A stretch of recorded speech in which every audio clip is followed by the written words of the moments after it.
जय हिंद साथियों। आज की इस वीडियो में हम बात करने वाले हैं कुछ मैथ्स के इम्पोर्टेंट क्वेश्चंस की जो हमारे कुछ एग्ज़ाम्स में पहले पूछे गए हैं। तो आप भी हमारे साथ इन क्वेश्चंस को सॉल्व करिएगा और चेक करिएगा कि मैथमेटिक्स की जो आपकी तैयारी है वो किस लेवल तक पहुंच चुकी है।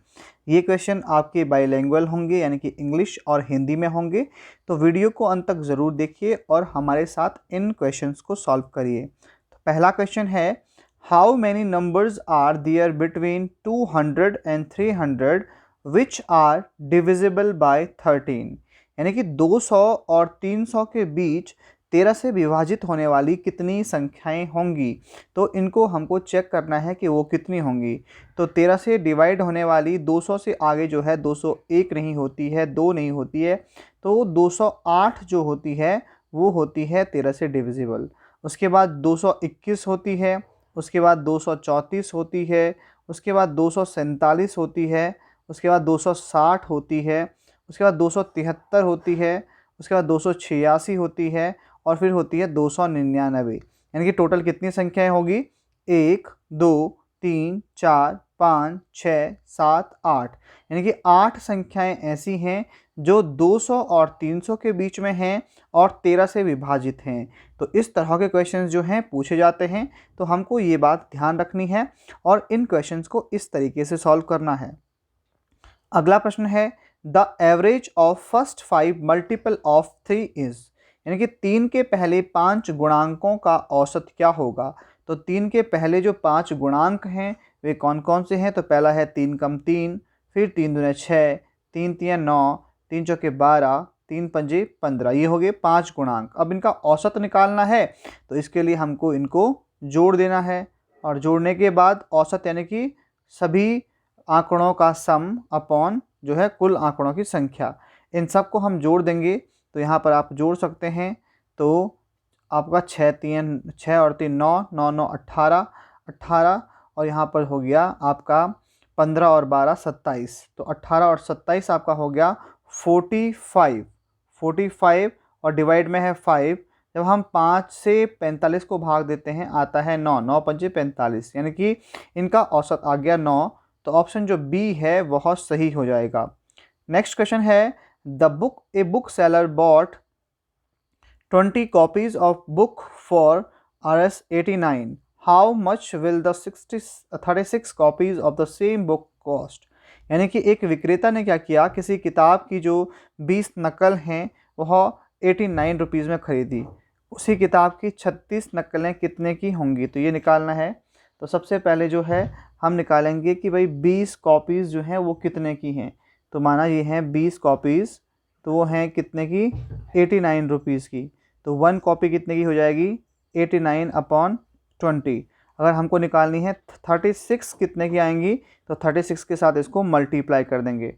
जब हम मल्टीप्लाई करते हैं तो इसके बाद इसको हम काटेंगे, तो 10 से कट गया, या कट गया 18 से। तो आपका जो है इन दोनों को मल्टीप्लाई करके जो आएगा वो आएगा आपका 1602 और डिवाइड में है 10। तो 10 का जो जीरो है वहाँ पर आ जाएगा, तो ये आ जाएगा 160.2। तो कौन सा है ऑप्शन? ऑप्शन जो डी है वह सही हो जाएगा। ऑप्शन जो डी है वह बिल्कुल सही है। तो पहले हमको एक बुक का निकालना है और उसके बाद जो है 36 का उसके साथ मल्टीप्लाई कर देना है। सिंपल सा मेथड। नेक्स्ट क्वेश्चन है, फाइंड द मिसिंग नंबर। यहाँ पर एक नंबर मिसिंग है, वो क्या होगा? तो यहाँ पर आपको एक सीरीज़ दी हुई है। ये सीरीज़ को आप पहचान सकते हैं इसमें क्या सिमिलैरिटी है। तो यहाँ पर है 8, यहाँ पे है 27, यहाँ पे है 64, यहाँ पे है 125। तो ये सीरीज़ में हमको दिख रहा है कि ये सब कुछ सब जो हैं यहाँ पर किसी न किसी के घन हैं, यानी कि क्यूब हैं। ये 8 जो है वो है 2 का क्यूब, 27 जो है वह 3 का क्यूब, 64 है 4 का क्यूब, और ऐसे ही 125 है 5 का क्यूब, 216 है 6 का क्यूब और 343 है 7 का क्यूब। तो यानी कि 8 का जो क्यूब होगा वही होगा इसका आंसर, यानी कि इस सीरीज़ का जो है अगली संख्या। तो वह है क्या? 8 का क्यूब होता है 512। तो 512 जो है इसका आंसर होगा। तो ऑप्शन जो ए है वह बिल्कुल सही हो जाएगा। अगला प्रश्न है, द स्क्वायर रूट ऑफ 369664। इसका आपको वर्गमूल निकालना है। तो वर्गमूल के अलग अलग मेथड्स होते हैं। तो आप जो है इस मेथड से इसको सॉल्व करिए, इससे काफ़ी जल्दी और आसानी तरीके से आराम से हो जाएगा। और आप गुणनखंड विधि से भी कर सकते हैं, प्राइम फैक्टराइजेशन से भी कर सकते हैं। तो यहाँ पर देखिए सबसे पहले 2 के पेयर बनाते हैं। 36 जो है वह किसका स्क्वायर है, वो होता है 6 का। तो 6 जा आपका हो गया 36 में से 36 को आपने सब्ट्रैक्ट किया तो आया 0। अब जो है 6 और 6 को हम जोड़ देते हैं, तो 6 और 6 कितना हो गया, 12 हो गया। अब जो है यहाँ पर हमने 96 को उतार देना है। 96 को उतारने के बाद जो है यहाँ पर 12 के यहाँ पर ये नहीं हो रहा है, तो क्या करना है इसको, इसके बाद यहाँ पर लिख देना है आपको कितना, ये लिख देना है 64। इसके बाद जो है यहाँ पर अगर आप इसको 8, जब हमने 2 संख्याएं और उतार दी हैं तो यहाँ ऊपर आएगा 0, और यहाँ पर 28 और यहाँ ऊपर भी 8 लिखना पड़ेगा। तो 8 जो है वो होता है 9664।